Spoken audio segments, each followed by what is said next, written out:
Постпразнично задолжување на домашен пазар, веднаш по Бадник и Божик. Државата кај банките и кај останатите клиенти преку државни записи и обврзници се задолжи за околу 130 милиони евра.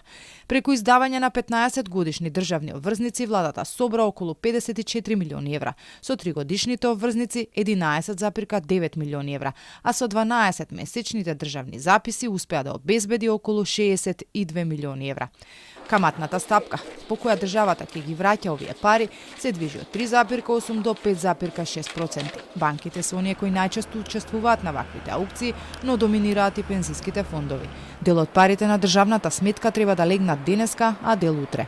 Во меѓувреме се ближи и датумот кога државата треба да ја врати еврообврзницата од 500 милиони евра со камата од 2,75%, земена во 2018 година, кога министер за финансии беше Драган Тевдовски. На крајот на јануари треба да се расчисти овој долг. За да се покрие, владата договори заем од 500 милиони евра од Унгарија со камата од 3,25%. Од таму лани државата договори вкупно 1 милиарда. Дел од парите, освен за еврообврзницата, ќе одат и за општините и за стопанството. За парите, фирмите најверојатно ќе можат да аплицираат следниот месец. За нивниот пласман, владата и банките водеат долги преговори околу трошоците кои ќе треба да ги враќаат фирмите.